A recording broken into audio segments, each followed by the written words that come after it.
બે ત્રણ યુવાનો અને આધેડ વ્યક્તિ મારી પાસે આવેલા. તો એ ચર્ચા ચાલી રહી હતી કે તે લોકોએ ડાયરેક્ટ ઇક્વિટીમાં પૈસા રોકવા જોઈએ કે મ્યુચ્યુઅલ ફંડના ઇક્વિટી ફંડમાં રોકવા જોઈએ. બહુ સરસ ચર્ચા ચાલી અને ચર્ચાની વાતો કરીએ તો મોટાભાગના ઇન્વેસ્ટર્સ એવું માનતા હોય છે કે આપણે પોતાની જાતે બહુ શ્રેષ્ઠ એનાલિસિસ કરી શકીએ છીએ. એટલે જે કંપનીઓ મોમેન્ટમમાં હોય, જે કંપનીઓમાં મોટી ઉછળકૂદ થતી હોય તેના શેર્સ લેવાનું પસંદ કરીએ છીએ અને ઊંચા ભાવે ફસાઈ જવાના અનુભવ જોઈએ છે. એટલે ડાયરેક્ટ ઇક્વિટી કરવાનું જોખમ એ છે કે તમે કંપની સ્પેસિફિક રિસ્ક લો છો. તમે કોઈ કંપનીનો શેર્સ વધે છે એટલે એવું માનો છો કે કંપની સારી છે, એવું નહીં.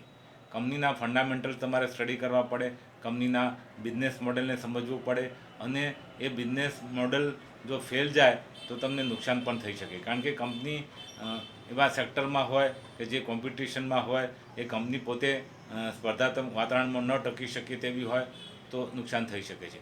એટલે જે વ્યક્તિઓ, જે રોકાણકારો પોતે માર્કેટને સમજતા હોય, પોતાના રિસ્કને ઓળખતા હોય, કંપનીનું સારી રીતે એનાલિસિસ કરી શકતા હોય, તે લોકોએ પોતાની જાતે ઇક્વિટી કરવું જોઈએ. બાકી જો તમે એનાલિસિસ ન કરી શકતા હોય, તમારી પાસે સમય ન હોય અને તમને એવા મ્યુચ્યુઅલ ફંડ જો મળતા હોય કે 15-17% આસપાસનું એન્યુઅલાઇઝ ગ્રોથ તમને આવનારા 10-15 વર્ષ માટે આપતા હોય તો શ્રેષ્ઠ ગણાય. કારણ મ્યુચ્યુઅલ ફંડ શું છે કે તેના ફંડ મેનેજરો નિષ્ણાત છે, અનુભવી છે, તેમની પાસે માર્કેટની ઇન્ફોર્મેશન હોય છે અને કયા સેક્ટરમાં કઈ પ્રોગ્રેસ થઈ રહી છે તે જાણે છે. કંપનીઓના મેનેજમેન્ટને મળતા હોય છે, કંપનીની વિઝિટ લેતા હોય છે, એટલે કંપનીના ઇન આઉટ એમને ખબર હોય છે. એટલે પોતે નિર્ણય લઈ અને પૈસા રોકે છે. એમનો એક જ મોટો હોય છે કે અમારા ઇન્વેસ્ટરને ફાયદો થાય. એટલે આપણે ભૂલો કરી શકીએ છીએ, તેમની ભૂલો થવાની શક્યતા ઓછી હોય છે. અને હવે તો બિઝનેસ મોડેલ એવા ડેવલપ થયા છે કોમ્પ્યુટર દ્વારા કે જે ફંડામેન્ટલ્સ અને ટેકનિકલ બંનેને ધ્યાનમાં રાખી અને કંપનીનું સિલેક્શન કરે. આપણે કદાચ કંપનીના સિલેક્શનમાં ભૂલ કરી બેસીએ, આપણે નુકસાન થઈ શકે છે. જ્યારે મ્યુચ્યુઅલ ફંડના કેસમાં આલતુ ફાલતુ કંપનીઓ તો એ કોઈ દિવસ લે જ નહીં. એટલે મોટો ફાયદો એ થાય કે તમારા પૈસા ડૂબવાની શક્યતા જ ના રહે. ડાયરેક્ટ ઇક્વિટી કરવામાં એ પણ જોખમ હોય છે કે કંપનીઓ ટોટલી બંધ થઈ જતી હોય છે. જ્યારે મ્યુચ્યુઅલ ફંડ એવું નહીં બને કે તમારા પૈસા ડૂબી જાય, તમારા પૈસા બજારની વોલેટાલિટીને કારણથી વધઘટ બતાવ્યા કરે. પણ જો તમે 5-7-10 વર્ષના ગણતરીથી મ્યુચ્યુઅલ ફંડમાં પૈસા રોકશો તો ચોક્કસપણે તમને ફાયદો થશે. ડાયરેક્ટ ઇક્વિટીમાં કદાચ એવું પણ બને કે 10 વર્ષ પછી એ કંપનીનું અસ્તિત્વ જ ના હોય.